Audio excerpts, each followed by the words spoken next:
Hello and welcome to the Dolphin Radio Show. I'm your host, the porpoise with a purpose with a face for radio, back for another week's worth of opinions and BS on the news. And without further ado, let's start with Doctor Who.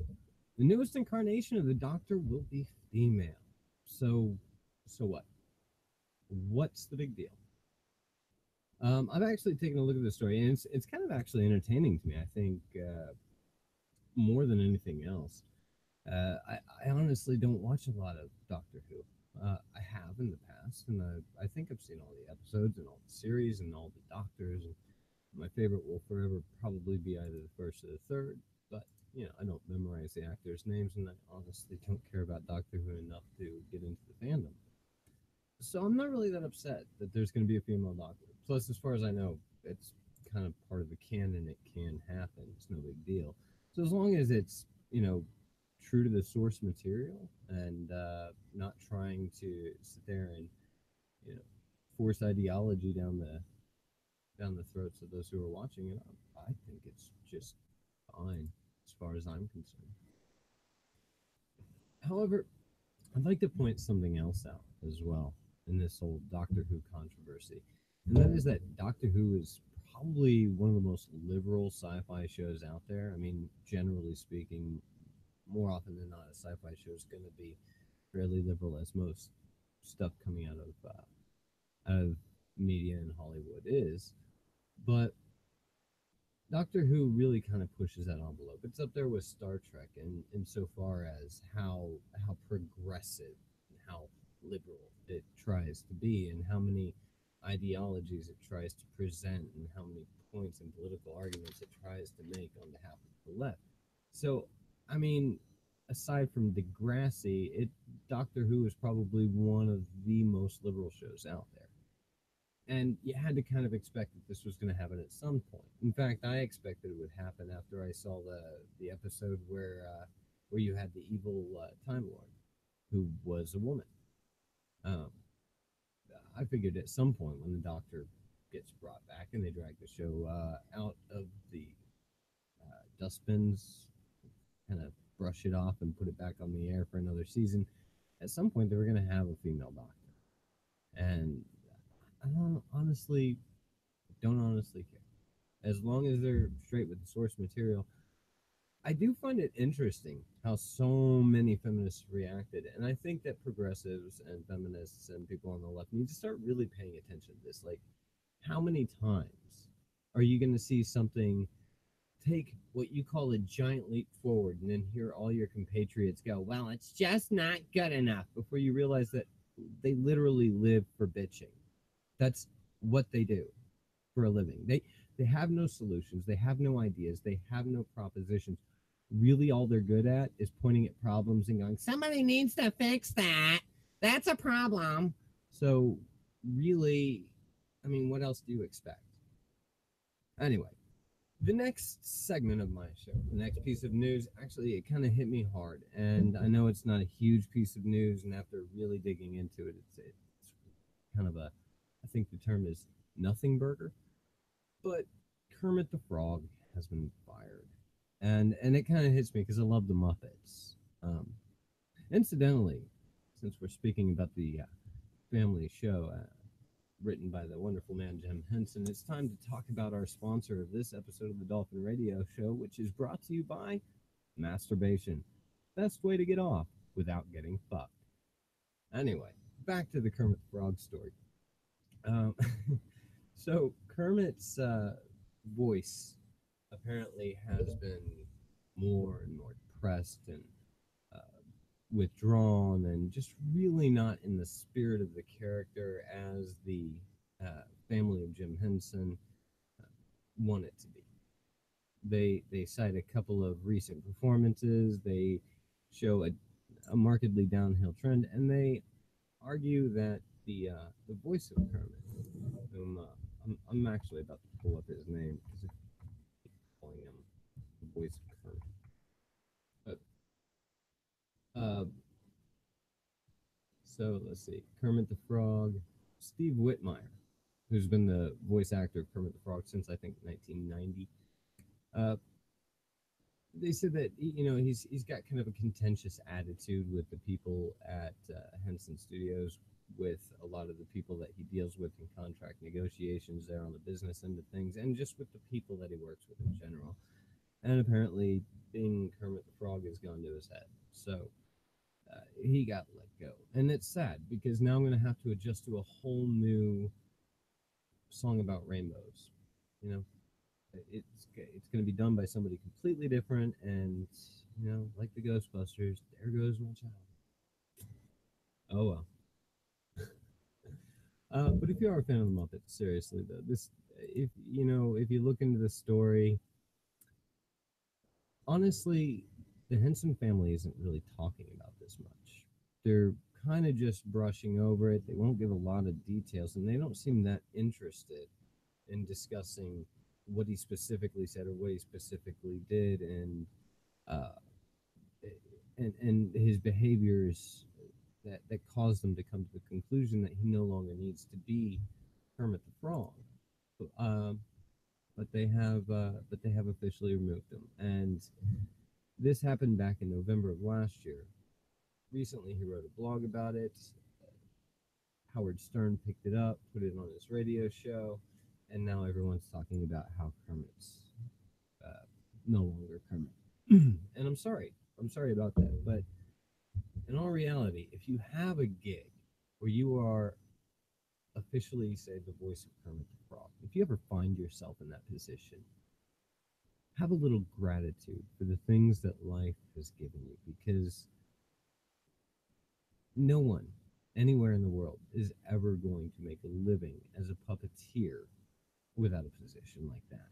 And you're lucky as hell if that's you. So, a little gratitude, little little thankfulness. Now, this is next story is not actually in the description, but I wanted to talk about it because it happened right before the show started. And if you have the time, go ahead and check out the Blair White versus Onision debate, which really wasn't a debate so much as a verbal confrontation and laden with accusations, assertions, assumptions, and a lot of dancing around subjects. It was a beautiful thing. It's, I guess, round one of the never-ending war for rationale over stupidity, and it was entertaining. I got to say, I think that Blair is kind of getting in the mud, and she probably should get out of the mud because that's like where Onision lives. So just step back. Like, look, seriously, he's really not worth nobody's time. And if we all ignore him, believe it or not, he is one of those problems that will just go away because his entire existence is predicated upon people noticing him. So, if you want to get rid of Onision, just stop drawing attention to him. Stop acknowledging him. And Blair, I thought you were awesome. I think I got to give you props because I think you named the video perfectly, calling it a train wreck because you knew it wasn't gonna be a debate, not even for a second, not even pretend debate. Um, yeah, yeah, Onision is incredibly creepy. I don't think he got that. Like she kept telling him, "I'm not accusing you of committing a crime. I'm just telling you you're a creepy douchebag." Yeah. And in the end, it was funny because he acknowledged, "Oh yeah, you can think I'm a creepy douchebag. Yeah, I do, and I did, and I made a video of you, and you turned into an asshole and acted like a even bigger douchebag." So yeah, people say you can say whatever you want, yeah, until you do, and then suddenly they have a problem with it. So it's always interesting to see people like Onision. The funny thing is, you look at a guy like Onision, and you got to think, if I ran into this guy in real life, he would be my bitch. In fact, he's probably everyone's bitch in real life. He's probably that guy that is the definition of a doormat, and that's why he's got to manipulate and control young, impressionable girls. But anyway, just my opinion, the way I see it. Anyway, on to the big subject, the subject I wanted to talk about, the thing I'm really excited about. And those of you who have actually looked through my content, which I apologize for, I'm not going to lie. I'm a big Game of Thrones fan. After being a Hitchhiker's Guide fan, of course. But huge Game of Thrones fan. And the new season is out. So, spoiler alert, if you watch the show and you don't want to hear anything about what's happening, go ahead and tune out. I won't be offended. I won't be upset. Just leave a KYS in the comments section to let me know that you're pissed. And I'll love it like all of those. So, Game of Thrones is out, and Summer for the Starks, opening scene. If you're a Game of Thrones fan, you know, that's yes. They have a great name for all the major events in Game of Thrones. The Red Wedding, the Purple Wedding, the Viper versus the Mountain. Oh, how about the Frey Winter? The the Black Toast. Yeah. Huh? God, I think Arya's kill count is now officially higher than every other person on Game of Thrones. I'm convinced of it. She literally just killed an entire family at once. That's badass. Okay. Wow. Yeah. So anyway, beyond that, I'm thinking that Sandor Clegane, I always saw Sandor as a much more complex character. From the very first episode, I was like, that dude is important. That dude is that there's huge amount. That guy's a great big teddy bear, I bet you. That's what I saw when I first saw him. I was like, yeah, he's a big cuddly guy when you really get down to it. And when he sees people like Sansa and Arya, he hits them. So you're like, yeah, I knew it. Come, gotcha, man. Gotcha. I know who you are. But seeing him reform, that's going to be a great part of the season. I really hope he lives out the season. That's excellent. Hate the Cersei scenes. Not very fond of the map maker. The map maker, I don't know if this guy thinks like that he's, Todd McFarlane or something, that he can just that. Don't tell me that, Kari. Don't tell me how this toast. I don't want to believe it. Don't want to believe it. But that map maker that Cersei hired is an idiot. You do the outline first, then you start painting. This guy's just trying to, yeah. I'm sorry, the table's much cooler. It does bother me that you can never kind of see it from the right angle. That you have to be like, am I looking at it from the north? Am I looking at it from the south? And when Daenerys is like, shall we start? I was like, it would have been the perfect moment for her to be like, is this the north or the south? It would have been, yeah, great. That would have been a great way to break the almost 3.5 minutes of dialogue-free wandering through Dragonstone. Sorry, I'm still a little upset about that. Which brings me around to my final criticism. When it comes to Game of Thrones, I'm a huge fan of a lot of these Game of Thrones YouTube sites. Um, yeah, yeah, yeah, yeah, that's true. I don't want to believe it though, Carrie. I'm still not. I'm in denial. Okay. But I'm a huge fan of people like Preston Jacobs, people like Red Team Review, Secrets of the Citadel, all these people. And something that I've noticed from the Rawest all the way across the board, all these Game of Thrones channels, they all do the same thing. And it just cracks me up. And I so hope one of them hears this one day. You guys spend all freaking week just like chomping at the bit waiting to get that next episode, just driving you nuts, excited, making theories. And I know because I'm right there with you. But the hilarious thing, the thing I laugh my ass off at, because I see you do it week after week after week, is when the episode comes out, it ends, you throw your hands in the air and you go, yeah, that was awesome. Now let me tell you everything I hate about it. And it cracks me up like every single time. Was Ed Sheridan's character terrible or not? Yeah, seriously? See, I didn't even know who he was. I was like, wow, that guy's got a good voice. The new Maester who Sam's talking with, I really want to. There's nothing in the credits, but I really, really, really want that to be Marlon. I really wanted to. I don't know how badly I, I love Marwin. I don't know why. I think he's one of my favorite characters in the entire series. I want that to be Marwin, and that would make me very happy.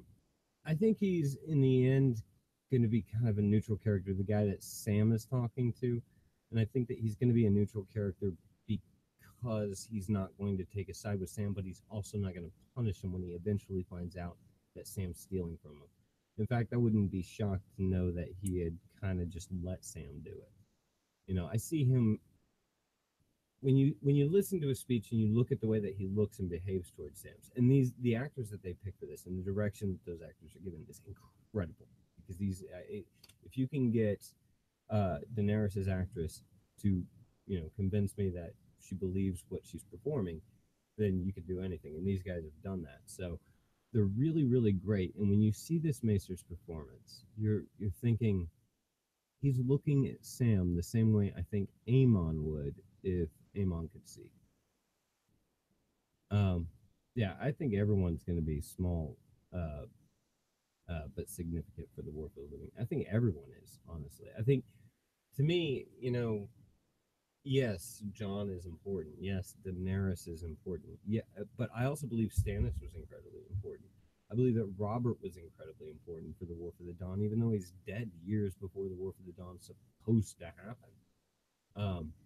And yeah, there are more and less significant people, but I don't know. I'm not really sure about the Maesters in general. Preston has really got the tinfoil wrapped around my head on that whole Maester situation. So it's going to be hard. I'm going to have to read Winds of Winter before I have faith in the Maesters that they are not actually really, really terrible people.